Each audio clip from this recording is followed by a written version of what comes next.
Ok, continui cu zeități și entități de lumină și întuneric, lumină și pozitivitate. V-am uh, spus și astăzi în live-uri, atât pe TikTok cât și pe YouTube, pe Ana Maria Rădulescu Multiple Intelligences School, unde găsiți și destul de multe alte lucruri educative și pe TikTok și pe YouTube, dar și pe Facebook, pe contul Metode Educaționale. O să găsiți vaste chestii cu și despre educație, pedagogii, psihologii, interpretări și zilele astea chiar am vorbit destul de mult cu și despre zeități, religii, credințe și diferența dintre toate cele.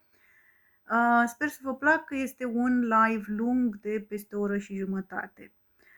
Zeități și entități de lumină și întuneric, lumină și pozitivitate, zeități greco-romane, Apollo, zeu al soarelui, muzicii, vindecării și profeției, simbolizează claritatea, ordinea, armonia. Helios, personificarea soarelui însuși, călătorește cerul zilnic într-un car de aur, aducând lumină și viață.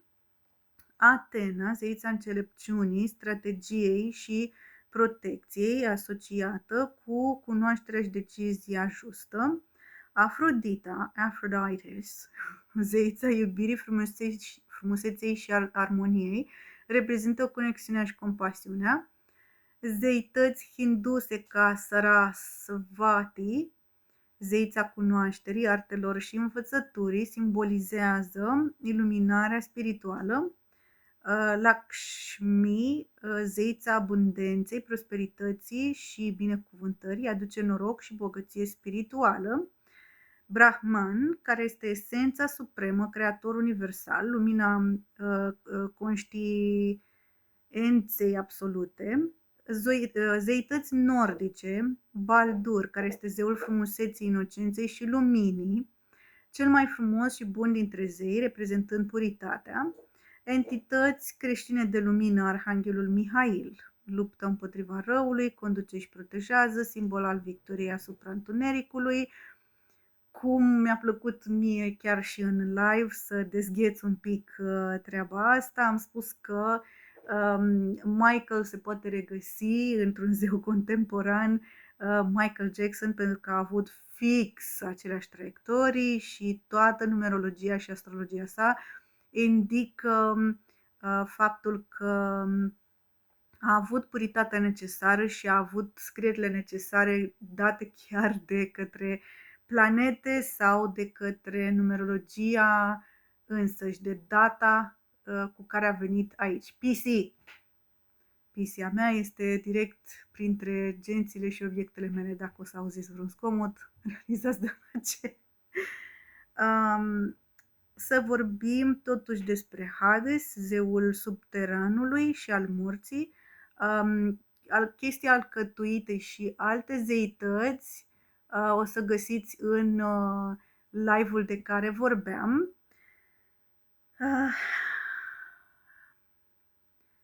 Eriniile sau furies, ființe vendicative care pedepsesc pe cei vinovați. Furies, da? Reprezintă răzbunarea și suferința. Zeități hinduiste, Kali, zeița distrugerii, mâniei, transformării, negru, sânge devorator al timpului, dar distrugerea duce la renaștere. Deci ce am vrut să se vadă, mai ales în live, dar și aici, că acel rău, bineînțeles că duce tot spre bine. Este resimțit ca fiind distrugător sau sfâșietor sau extrem de greu, însă drumul este același.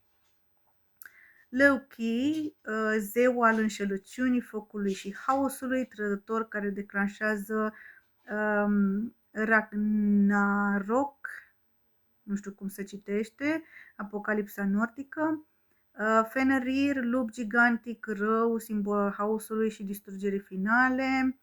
Hel, care este zeița jumătate vie, jumătate moartă și care dominează regatul celor care mor de boală sau bătrânețe.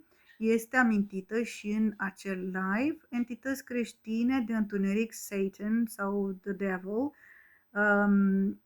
antagonistul lui Dumnezeu, încercare sau încărcarea răului, mândriei și tentației, Arhanghelul Uriel, focul lui Dumnezeu, pedepsitor al celor vinovați și gardian al intrării în rai. Ambigu, protector, dar și sever, demoni, ființe spirituale rele, servitori ai răului, bla bla bla. De ce vă amintesc lucrurile astea și le tot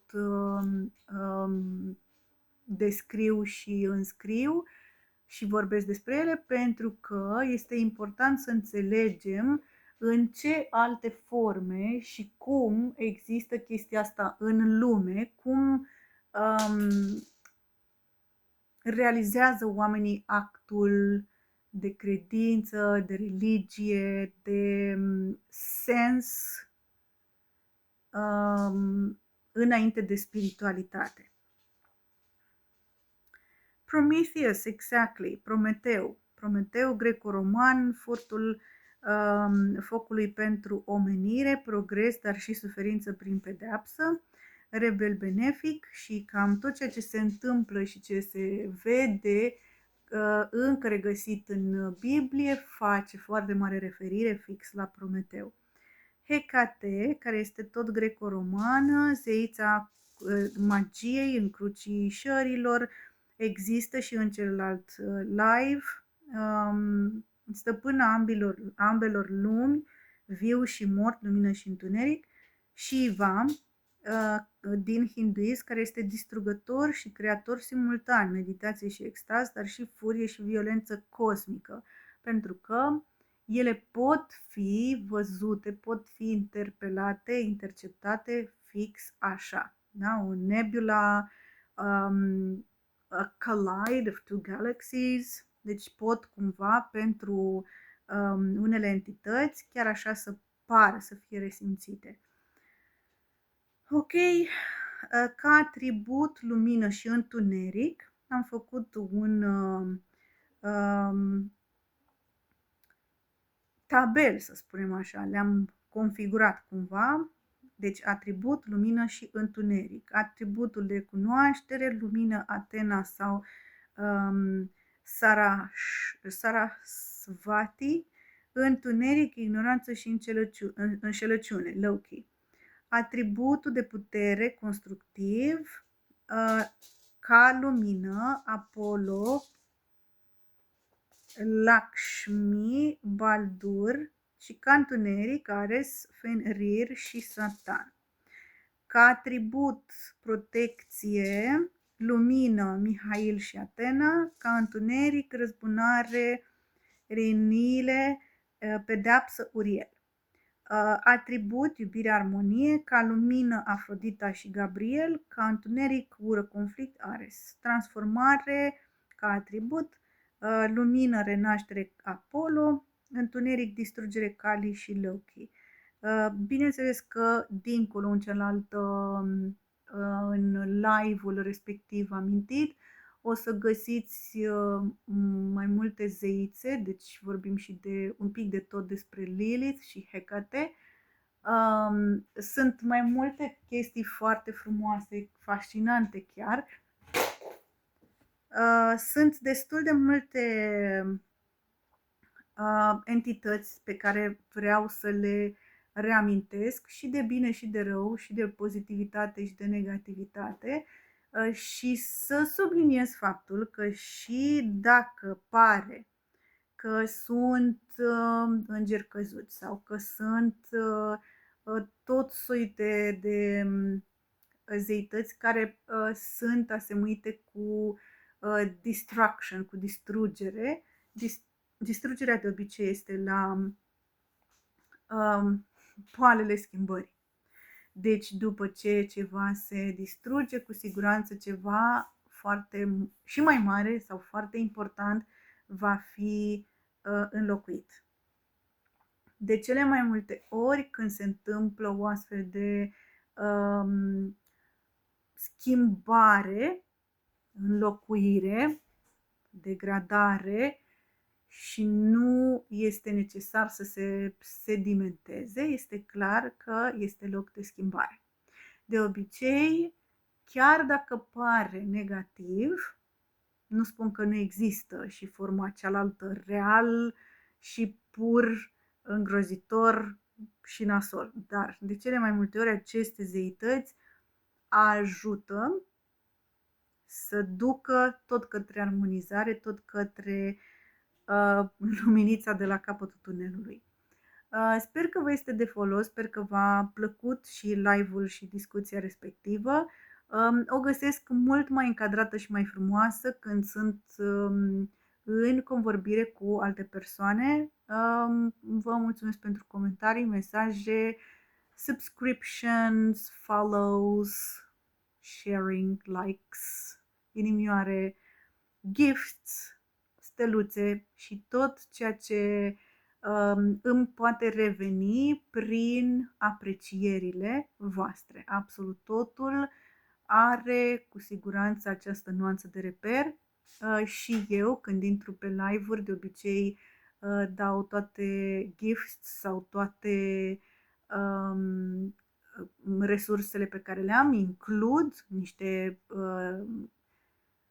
costuri de la mine și consider că ușor, ușor, în special talentele sau discuțiile de maniera asta menite să educe sau să ridice, ar trebui să-și găsească o nu neapărat remunerație, ci admirație, apreciere și o cotă de stimulare și de sens dată omului care muncește în spatele camerei.